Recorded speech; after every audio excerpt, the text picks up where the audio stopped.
አንዳንድ ሁኔታዎች ፍጹም አስቸጋሪዎች ነበሩ። ጣቶቼ ጫማዎቼን ቀደው ይወጡ ነበር። አንድ ቀን ግን ሸሚዝ አገኘሁ።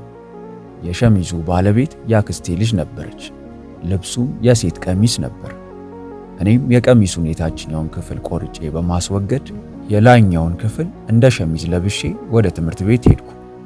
ተማሪዎቹ ባዩኝ ጊዜ ልባቸው እስኪፈርስ ድረስ ሳቁብኝ። የሴት ቀሚስ እያሉ አላገጡብኝ። እናም በአፍረት ተሸማቀቁ። ቢቸግረኝ የሴት ቀሚስ አይደለም የህንድ የባህል ልብስ ነው በማለት ተከራከርኩ። በፍጹም አላመኑኝ። ይልቁን በሳቅ ይንፈራፈሩ ጀመር። እያለቀስኩ ካጠገባቸው ዘወር አልኩ። ብዙ ነገሮች ትዝ ይሉኛል። እቤት በቤታችን በቂ ምግብና ልብስ ባለመኖሩ ምክንያት ከወንድሞቼ ጋር የምናደርገው ብርቱ ሽሚያ፣ ትምህርት ቤት ከሌሎች ተማሪዎች ጋር ምግባችንን አብረን ለመብላት እንሸማቀቅ ነበር። የኛ ምግብ ሁልጊዜ ማሸር ባሸር ነው። እንዲያውም ሁኔታዎች በሚከብዱበት ጊዜ እናታችን በምሳቃችን ውስጥ የምትጠቀጥቅልን ፈንድሻ ነበር። ሰላም የተወደዳችሁ የቻናላችን ቤተሰቦች፣ ዛሬም በአዲስ ቪዲዮ ተገናኝተናል። በዛሬው ቪዲዮአችን ታላቁ ሪቫይቫሊስት ዊሊያም ብራንሃም ስላለፈባቸው እጅግ አስቸጋሪ መከራዎች እንዲሁም ጌታ እርሱን በድምጽ ይናገር ስለነበረባቸው አስደናቂ አጋጣሚዎች እርሱ የሰጠውን እጅግ አስተማሪ ምስክርነት ይዘንላችሁ ቀርበናል። በሕይወታችሁ በብዙ መከራ ውስጥ እያለፋችሁ ላላችሁ ቅዱሳን መንፈስ ቅዱስ በዚህ ቪዲዮ መጽናናትን እንደሚያደርግ እናምናለን። እርሶም ቪዲዮውን በትኩረት እስከ መጨረሻው እንዲከታተሉና እንዲባረኩ የአክብሮት ግብዣችን ነው። ይህ አገልግሎት ለብዙዎች ተደራሽ እንዲሆን እንደተለመደው ቪዲዮ ላይክ አድርገው በመጀመር አብረውን ያገልግሉ። ለዚህ ቻናል አዲስ ከሆኑ ደግሞ ሰብስክራይብ በማድረግና የደውል ምልክቷን ተጭነው ኦል በማለት ቤተሰብ ይሁኑ። አሁን በቀጥታ ወደ ቪዲዮ እናልፋለን። አለባበሱ አልባሌ፣ በስብከቱም የዘመኑን ሥርዓትና ወግ ያልተከተለ በመሆኑ በጊዜው የነበሩ አቃቂረኞች የመጥምቁ ዮሐንስን ሥልጣን ተጠራጥረው ጥያቄ ሆኖባቸው ነበር። ለጌታ አገልግሎት መንገድ ጠራጊ የነበረው ይህ ሰው የዘመኑ የሥነ መለኮት ትምህርት የተለሳለሰ የስብከት ወግ በአገልግሎቱ አልታየም። ኢየሱስም ስለ መጥምቁ ዮሐንስ በጠየቁት ጊዜ ጥያቄያቸውን የመለሰው እንዲህ በሚል ጥያቄ ነበር። ግና ምን ለማየት ወደ ምድረ በዳ ወጣችሁ? የተልባ እግር የለበሰ ሰውን ነውን? እነሆ የሐር ልብስ የለበሱ በቤተ መንግሥት አሉላችሁ። በሌላ አገላለጽ ጌታ ያላቸው መጥምቁ ዮሐንስን የመሳሰሉ ነቢያትን እንዲህ ካለ ስፍራ ለማግኘት የማይቻል መሆኑን ነው። ትሕትናና የታረመ ጸባይን ማዳበርና በሕይወት ወደሚገለጥ ፍሬ መምጣት የሚቻለው በችግር በመከራና በድህነት ውስጥ በማለፍ ነው። እስኪ ወንድም ብራንሃም በራሱ ቋንቋ ስለ ቤተሰቡ፣ ስለ ልጅነቱ ዓመታት ከድህነት ጋር ያደረገውን ብርቱ ትንንቅ ያጫውተን። አባቴ በፀሐዩ ሐሩር ተለብልቦ ከደን መቆጣጠሪያ ውስጥ ሲወጣ አስታውሳለሁ። እናቴ የሸሚዙን ማንገቻዎች ታስተካክልለታለች። በቀን 75 ሳንቲም እየተከፈለው በቀን ሥራ ቀኑን ሙሉ ሲለፋ ይውላል። የኛን ሕይወት ለማቆየት ሰካራም ቢሆንም አባቴን እወደዋለሁ። 10ቱን ትእዛዛት ለመጠበቅ ይጣጣራል።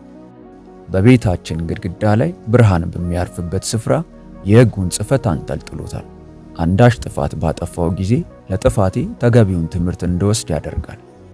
ድህነት በራሱ አለመታደል አይደለም፣ አንዳንድ ጊዜ ግን አስቸጋሪ ነው። ትምህርት ቤት ለብሼ የሚሄደው የረባ ልብስ አልነበረኝም። ዓመቱን ሙሉ የምለብሰው አንድ ልብስ ነው። ሸሚዝ የሚባል ነገር ስላልነበረኝ ደረቴ ሁልጊዜ ምራቁት ነው። በአካባቢያችን የምትኖር አንዲት ባለጠጋ ሴት ወይዘሮ እጅጌው ላይ የባህረኛ አርማ የነበረበት ኮት ሰጥታኝ ነበር።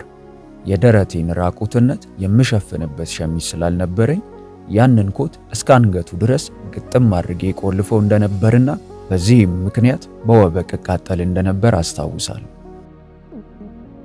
አንዳንድ ሁኔታዎች ፍጹም አስቸጋሪዎች ነበሩ። ጣቶቼ ጫማዎቼን ቀደው ይወጡ ነበር። አንድ ቀን ግን ሸሚዝ አገኘሁ። የሸሚዙ ባለቤት ያክስቴ ልጅ ነበረች። ልብሱም የሴት ቀሚስ ነበር። እኔም የቀሚሱን የታችኛውን ክፍል ቆርጬ በማስወገድ የላይኛውን ክፍል እንደ ሸሚዝ ለብሼ ወደ ትምህርት ቤት ሄድኩ። ተማሪዎቹ ባዩኝ ጊዜ ልባቸው እስኪፈርስ ድረስ ሳቁብኝ። የሴት ቀሚስ እያሉ አላገጡብኝ። እናም በአፍረት ተሸማቀቁ። ቢቸግረኝ የሴት ቀሚስ አይደለም የህንድ የባህል ልብስ ነው በማለት ተከራከርኩ። በፍጹም አላመኑኝ። ይልቁን በሳቅ ይንፈራፈሩ ጀመር። እያለቀስኩ ካጠገባቸው ዘወር አልኩ። ብዙ ነገሮች ትዝ ይሉኛል።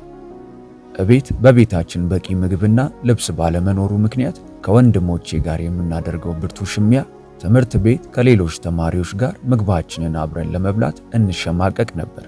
የኛ ምግብ ሁልጊዜ ማሸር ባሸር ነው። እንዲያውም ሁኔታዎች በሚከብዱበት ጊዜ እናታችን በምሳቃችን ውስጥ የምትጠቀጥቅልን ፈንድሻ ነበር። በዚያ አስቸጋሪ ወቅት ብዙ ልጆችን ማሳደግ ለቤተሰቦቻችን ከባድ ችግር ነበር። አባታችን ያን ከባድ ቀንበር በመሸከሙ አደንቀዋል። ሁል ጊዜም የሸሚዙን እጀታዎች ጠቀልላቸው ነበር። እነኛን ጡንቸኛ ክንዶቹን ስመለከት አባቴ ገና 100 ዓመት ያህል ወደፊት ይኖራል እያልኩ አስብ ነበር። ያኔ ገና የ52 ዓመት ሰው ነበር። ገና ያልሸበተና ያማረ ሉጫ ጸጉር ነበረው።